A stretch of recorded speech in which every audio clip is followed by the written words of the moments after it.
Hello everyone, my name is RetroBoy03, coming back at you with another LEGO Star Wars set review. This time on set number 75103, the First Order Transporter, which comes with 792 pieces and 7 minifigures, and retails for about $90 in the US. So, starting off with our minifigures, of course. First up, we have the first of two Resistance Troopers, and I think that he looks pretty good. None of the pieces that he comes with are exclusive, but they are still very nice prints. The torso has some very nice detailing. I'll just move the blaster out of the way for a bit. See that a bit better. He has this nice new face that was premiered with the Force Awakens line on several figures, and it looks very nice. Simple slick back hairpiece, single-sided face, and this is the back print. Oh, and one more thing, the two Resistance Troopers in this set, and I believe that these also come in the Resistance Transporter, but don't quote me on that. They're either exclusive or they come in those two sets, in this set and that set, but the two troopers in this set have these nice gunmetal blasters, if you can see that. So yeah, very nice pieces to get, and a very nice figure to get.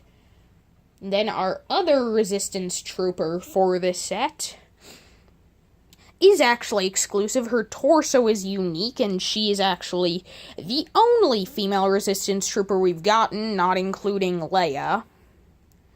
So then I'll just move the blaster again, same blaster, so I can actually just take that off. So then, her torso is very nice, exclusive. Honestly, reminds me a bit of the Princess Leia in Bounty Hunter disguise from the 2012 Jabba's Palace set. Anyway, you can see the olive green pants printed up onto the bottom of the torso with the belt.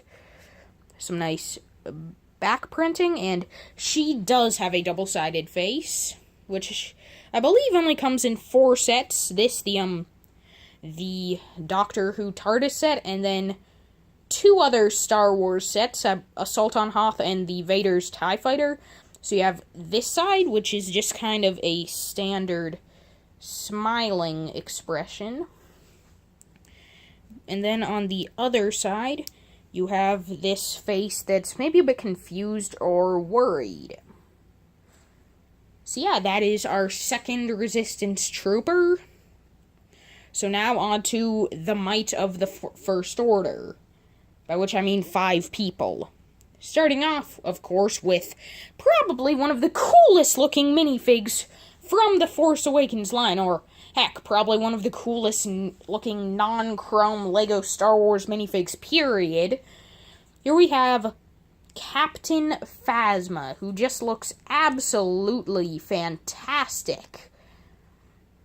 And, again, I'll just move her blaster out of the way. Actually, I'll just show it to you. It is a silver version of the blaster, and this is currently exclusive, as the only other LEGO Star Wars blaster that's molded in silver is Rey's from the Millennium Falcon, and that is a pistol.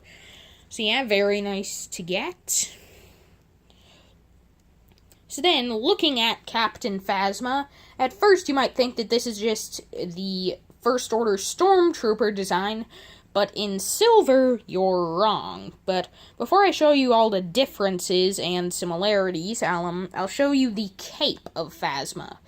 And the cape is very nice. It has the red stripe, unique cut for it. And the reason I'm showing you that first is simply because if I don't have the cape, then it'll be easier to show you all the differences. So I'll also just get a... Actually, no. I'll just show you the figure, and then I'll do the comparison. So you can see the helmet print looks very nice, with the nice strips of silver going up, and on the torso and legs, it's very nice detailing in silver, in metallic silver and black, to get some of the detail to stand out a bit more. And dark gray hands. black head, since we never see Phasma's face in the movie. Love that they just gave her a black head. Wish that they would do that with all stormtroopers and clone troopers that LEGO makes. They would look so much better if they did, but anyway. And this is just the back printing on Captain Phasma. So now going over to our Stormtrooper, and you do get two of these. You can see that they just have the standard black blaster. And then they have pretty much the same detail you saw on Phasma, just replicated in black and gray onto a white body, legs and helmet piece. Angry clone head underneath. Freaking hate this head outside of Clone Wars sets. I mean, I even hate it in Clone Wars sets, just that I think, well, not Clone Wars, like prequel trilogy sets, you know, with clone troopers, I mean. I just really hate it used for Imperial and First Order Stormtroopers. It's just really stupid in my opinion. Simple back printing.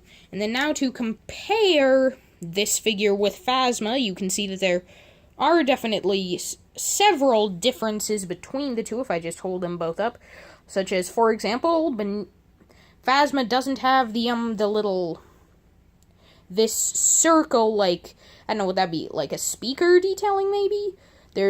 There's the strips, of course, but the main detail is, if you look around Phasma, you can see that actually under a lot of the stuff, there is actually, like, dirt and stuff. If I can zoom up, you can kind of see, like, on the corners of the armor, there is some dirt. This is also on the knee pads, there's a bit. And also some wear on the back of the armor, which looks very nice, and obviously, if you can't tell, the Stormtrooper does have none of that. It's just completely clean. So yeah, that is Captain Phasma and the First Order Stormtrooper.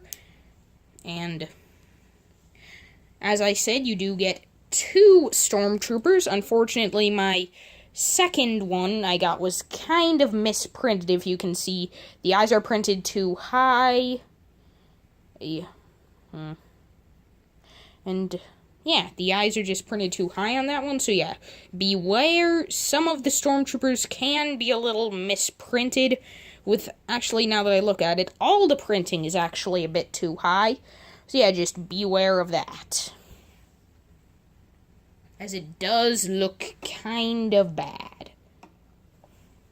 So as I just put Phasma back together, because my OCD is absolutely butchering me,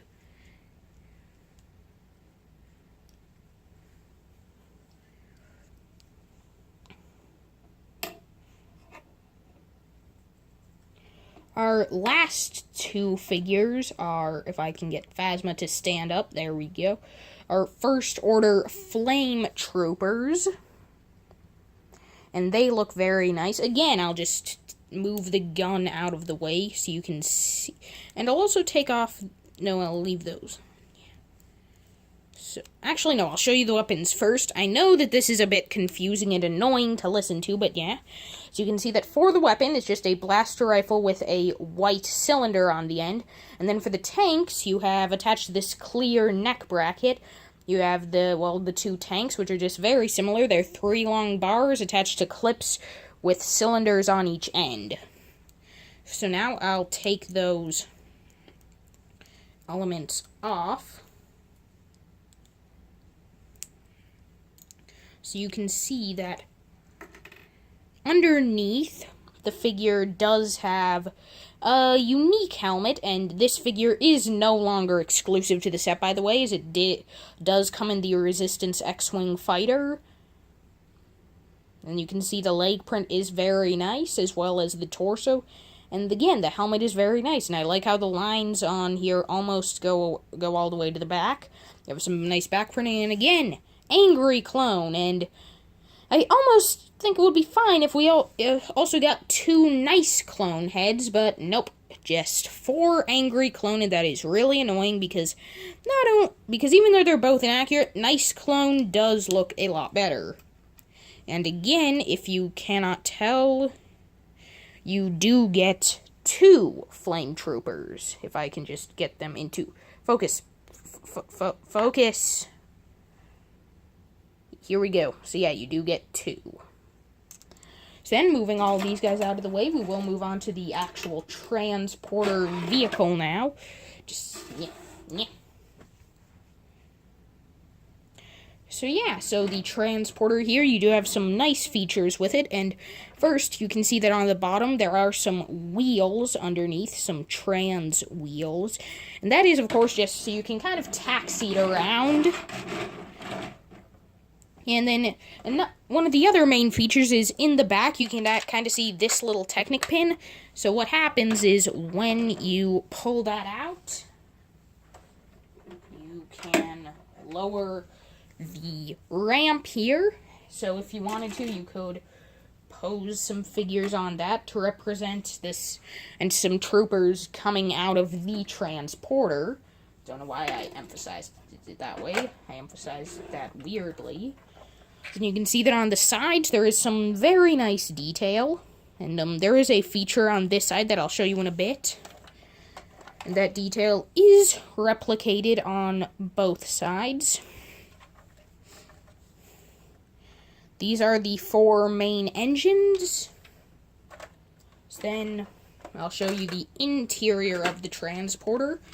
And the interior is quite simple. You just have some red lights. You have some clips for weapons, and here in the back you do have a simulated door with a sticker that does not open.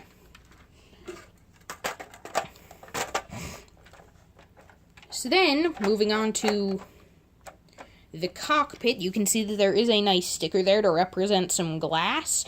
And the reason they didn't just make it actually translucent was because LEGO had to make this cockpit as small as absolutely possible to fit a figure in there, just to make it accurate. And even now, it's still a bit too big, but it is as small as they could possibly make it. So you can see that inside of here, there is just a completely empty cavity, but that's because, if you saw it slide out earlier, I don't know, but you have this little part that slides in and out. You have a nice control panel, and what you do is you just take a stormtrooper and take off his gun, so you will need to clip that inside of the troop bay. So just, I'm standing the wrong way, so you can stand him like this, so he's like this, and then you just,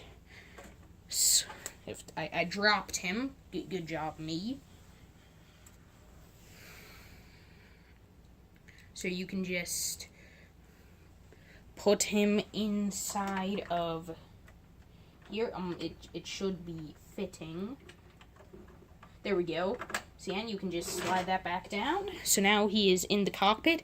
And then another major feature here is I'll take our other stormtrooper, and in here you can see this little section here, and you can just lift that up, and I'll put this guy in here, but because well, I'll just move the camera over here for a second. Sorry, don't want to show my face in my videos. And as I drop the stormtrooper inside of the model. And that, everyone, was the sound of a stormtrooper falling off of my table as I desperately shook him out of the transporter. Phenomenal. So, now I'll turn the camera back. So you can see here that if I turn this knob, you can see that your figure will kind of pop out there. If you do it, I'm going to try to get it where it will just work like I want it to. There we go. That's kind of what you want. And then turn this again to bring him up, and then he can man this stud cannon, just 2 stud shooters. You should know how these work. You just fire off a stud. And then on the front, you also have these 2 spring-loaded shooters. Yeah, so now I will reassemble everything for my final thoughts. So overall, guys, I would rate this set a 9.5 out of 10 for all ages, as this is honestly my favorite set from the Force Awakens lineup of sets. It's just great with all the figures. Thank you all so much for watching, and as always, I will see you in the next video. Bye!